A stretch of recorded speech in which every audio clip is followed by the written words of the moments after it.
contente de vous retrouver dans mes produits terminés. J'adore faire cette vidéo, vous le savez. J'espère que vous l'aimez toujours autant et que vous ne vous en lassez pas. N'hésitez pas à me dire ça dans les commentaires. Et je vais commencer tout de suite. J'ai un sac quand même bien rempli. Encore j'ai jeté certaines choses parce que voilà, c'est des trucs que je vous ai déjà présentés pas mal de fois. J'ai pas trié cette fois-ci, donc je vais y aller un petit peu au pif. Donc première chose, c'est un produit que j'ai adoré. C'est le gel douche hydratant à l'aloe vera de la marque Verte, je crois. Je sais plus, oui c'est ça, marque Verte. C'est à l'aloe vera bio à 40%, sans colorant et sans parabènes. Flacon pompe, donc j'aime beaucoup. C'est quoi cette saleté là bizarre? C'est un gel douche que j'ai beaucoup aimé. Si jamais vous avez une peau déshydratée, très sèche, à tendance atopique, avec des eczématides, etc. Ça c'est génial, vraiment je le rachèterai sans aucun problème. Ensuite au pif encore une fois un autre gel douche, c'est le gel douche Snow Fairy de chez Lush. En petit format, c'est le 100 grammes, je l'aime trop, il sent le bubblegum, il y a des petites paillettes à l'intérieur mais qui restent pas sur le corps. Mais bon, à voir dans le packaging, c'est toujours mignon. Il était totalement rose fluo, les paillettes étaient un peu violettes et tout, j'adore ce gel douche là, je le rachèterai, c'est une édition... bizarre ça. Une édition limitée de Noël, donc je la rachèterai à Noël, mais oui je rachèterai ce gel douche là à coup sûr. Ensuite alors là c'est le moment où je tâche ma robe blanche, hein, c'est sûr. C'est de chez Orothérapie et c'était donc quand j'avais les cheveux rouges, un masque colorant, éclat et hydratation qui faisait 250 ml et que j'avais acheté une quinzaine d'euros à tout pour la coiffure. Flacon pompe, donc j'adore, hyper repigmentant pardon, à souhait, enfin vraiment ça marchait du tonnerre. Si jamais vous souhaitez entretenir votre rouge, je vais faire une bêtise, n'hésitez pas à utiliser des repigmentants capillaires, c'est un peu malheureusement une étape obligatoire lorsqu'on a les cheveux rouges ou violines. Et j'ai adoré par contre l'odeur, m'a un petit peu, ça m'écœurait vachement, ça avait une odeur vraiment limite de nourriture que j'aimais pas trop. Et non, je rachèterai pas à cause de l'odeur, mais je l'ai adoré, c'est dommage. Si je changeais l'odeur je rachèterais, c'est certain. Enfin j'ai plus les cheveux rouges bien entendu, mais si jamais je revenais au rouge.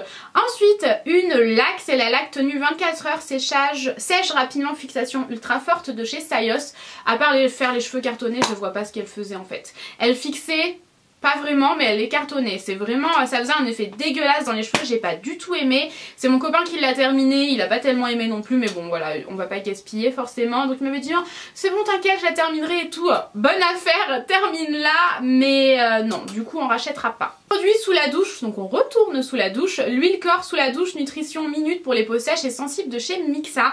J'ai adoré ce produit là, c'est un peu comme vous savez ce qu'on utilise sous la douche de chez Nivea, c'est la même chose, sauf que là c'est sous forme d'huile, donc vous lavez, vous éteignez l'eau, un petit peu d'économie, et vous passez ça sur le corps et ensuite vous rincez une dernière fois. L'eau elle ruisselle vraiment sur la peau et tout, étant donné que c'est une huile, ça nourrit la peau. Moi ça m'empêche pas d'utiliser un hydratant par la suite, étant donné que j'ai une peau vraiment très déshydratée sur le corps et le visage d'ailleurs, mais bon ça c'est pour le corps. Et ouais c'était avec un petit flacon comme ça et tout, franchement je rachèterai, oui. J'ai terminé 2 bains dissolvants. Le premier c'est le dissolvant express, je l'avais eu du site Beauté Privée et la dernière fois que j'y suis allée il y était encore, faudrait que je me le recommande. Je connais pas la marque en fait. Je sais pas si la marque c'est Dissolvant Express parce que je ne la vois pas à chaque fois, donc je ne sais pas. Mais il est vraiment génial. Celui de chez Bis Maquillage par contre il est vraiment nul. J'ai utilisé 2 fois et je dois le jeter, l'odeur est nauséabonde et la mousse se désagrège complètement. En plus le pot est trop petit, c'est pas du tout pratique pour envoyer le doigt et tout. Donc lui de chez Bis Maquillage non, celui-ci. J'ai terminé 2 miniatures de 50 ml chaque. Donc c'était quand même des bonnes miniatures, c'était ce que j'avais amené en voyage avec moi. Ça c'est toujours ultra pratique. Si jamais vous vous déplacez en voyage ou en week-end et tout, c'est toujours hyper pratique. De la marque Uriage, donc la crème lavante pour les peaux sensibles et délicates. Ils disent que c'est pour les visages, le corps, le corps et les cheveux, uniquement pour le corps pour ma part. Sur gras moussant sans savon, c'est génial si jamais vous avez une peau encore une fois à tendance atopique. Et le suppléant corps, donc le lait crème nourrissant qui va avec, qui hydrate et redonne du confort, pénètre rapidement. Je sais pas si jamais vous avez entendu mon ventre gargouiller, mais là j'ai trop faim. C'est un produit que je rachèterai le duo sans aucun problème pour les peaux sèches, déshydratées, vraiment atopiques. Ça c'est génial, ça soulage énormément, autant le soin lavant que la crème corps, vraiment j'ai adoré. Ensuite pour le visage j'ai terminé, enfin j'ai utilisé plutôt mon masque Lotus de chez Sephora. C'est vous savez les masques en tissu en fait. J'ai adoré ce produit là, je l'avais eu dans mon swap avec Juliette. Juliette si tu passes par là, je l'ai adoré, je vais le racheter c'est sûr. C'était celui c'était l'hydratant relaxant, donc elle avait très bien choisi par rapport à mon type de peau puisque j'ai vraiment besoin d'hydratation, de relaxation pour ma peau et de voilà vraiment de la soulager un petit peu. C'était absolument génial. Donc vous aviez les trous pour les yeux, les trous pour la bouche. Je voulais vous prendre une photo pour Instagram histoire de rigoler un petit peu, mais j'ai complètement oublié. Non, super, c'était hyper bien imbibé, hyper relaxant, hyper hydratant, donc ça tient vraiment ses promesses et oui, je rachèterai. Lingette démaquillante à l'aloe vera de chez LR Beauty, LR SN Beauty, je sais plus exactement, de toute façon tout est répertorié en barre d'infos. Elles étaient bien mais pas extraordinaires. Maintenant je suis pas la plus grande fan des lingettes démaquillantes, donc c'est pas forcément quelque chose que je rachèterai. Elles étaient bien mais pas extraordinaires. Voilà, il y en avait 25 à l'intérieur me semble-t-il. Alors ça je suis dégoûtée, vraiment je suis dégoûtée. C'est de la marque Rituals, j'adore cette marque là, je l'avais achetée en Espagne et c'est également trouvable en Belgique.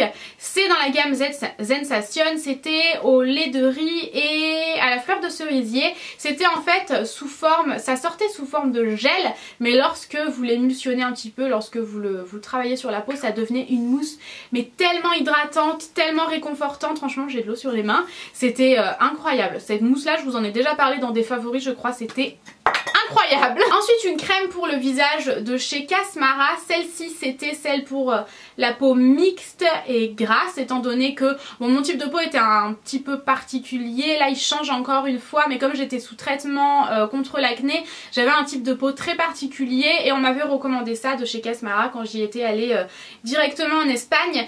C'est génial, vraiment cette crème là elle est absolument géniale, elle m'hydratait la peau exactement ce qu'il me fallait et en même temps je ne regressais pas, en même temps je ne regressais pas, enfin elle m'a pas du tout déshydraté la peau, c'était vraiment quand je voyais peau mixte à grasse j'avais un petit peu peur et en fait on m'a parfaitement bien conseillé, je l'ai adoré, ces soufflats qu'on pompe comme ceci et vraiment j'adore, j'en étais très contente. Ensuite pour les ongles, l'Insta-Dry Top Coat vernis de protection de chez Sally Hansen. Cette chose là c'est une merveille si jamais vous cherchez un top coat qui va vraiment donner un effet laqué, un effet gel et un effet bien plus épais quand même sur l'ongle et qui sèche le vernis plus rapidement. Cette chose là c'est une tuerie quoi, vraiment je l'aime énormément. Ensuite j'ai terminé 3 baumes à lèvres, vous le savez j'ai vraiment une consommation extrême de baumes à lèvres en ce moment. Le premier c'est le Caudalie soin des lèvres nourri antioxydant. Je l'ai adoré, vraiment je l'aime beaucoup, il était hyper hydratant, hyper nourrissant sans faire un effet dégueulasse sur les lèvres, j'ai beaucoup aimé. Toujours de la marque LR SN Beauty, encore une fois si je le prononce bien, à l'aloe vera toujours puisque c'est une marque à l'aloe vera. Je l'ai bien aimé mais il avait rien d'extraordinaire donc je ne le rachèterai pas. De la marque Balmy, malheureusement je n'achèterai plus jamais de baume à lèvres de chez Balmy parce que tous les packagings se cassent à chaque fois, peu importe si c'est le packaging carré, donc celui-ci c'est le nouveau, et l'ancien packaging rond qui ressemble beaucoup à un iOS, ils se cassent tous quoi, c'est vraiment dommage parce qu'ils sont géniaux. Celui-ci il était à la menthe, j'adorais l'effet sur les lèvres, il était bien hydratant, il soulageait bien, l'effet mentholé c'était quand même assez agréable parce que j'avais pas de crevasses sur les lèvres, mais non quoi, enfin voilà, le packaging il tient pas du tout, du coup ça devient dégueulasse, je suis obligée de le jeter alors qu'il en reste encore un peu, enfin non quoi, non. Et pour terminer, j'ai terminé le teint encre de peau de chez Yves Saint Laurent, il m'en reste un tout petit peu mais j'ai du mal à attraper le fond donc je vais le retourner et tout et je le jetterai je pense après peut-être 2 ou 3 utilisations. Là j'arrive plus à choper grand chose, comme par hasard là il en a chopé, hein, histoire de me faire mentir. Je l'avais dans la teinte B20, ce fond de teint là c'est un fond de teint qui est incroyable, c'est un fond de teint qui coûte cher, c'est un fond de teint de luxe donc 45 € je crois, quelque chose comme ça. En plus niveau millilitres il est pas exceptionnel, 25 millilitres, donc c'est vraiment pas grand chose mais il est génial quoi, c'est vraiment une tuerie internationale ce fond de teint là, je vous en ai déjà parlé plusieurs fois, mais si jamais vous avez notamment la peau grasse il est génial. Il a vraiment pas besoin de le poudrer à moins d'ajouter de l'anti-cerne etc, sinon pas besoin de le poudrer, il a déjà un effet poudré, il a un effet matifiant de dingue, il a un effet peau de pêche de dingue, enfin vraiment ce fond de teint là il est incroyable, c'est un des meilleurs fonds de teint que j'ai testé. À tout le monde, j'en ai terminé, j'ai pas été trop longue et je suis plutôt assez fière de moi, j'ai pas blablaté 1 heure sur tout, je vous ai amené à l'essentiel et voilà, j'espère que ça vous aura plu, dites-moi si ce genre de vidéo vous plaît toujours, je vous embrasse fort fort fort, je vous aime fort et je vous dis à bientôt, ciao ciao.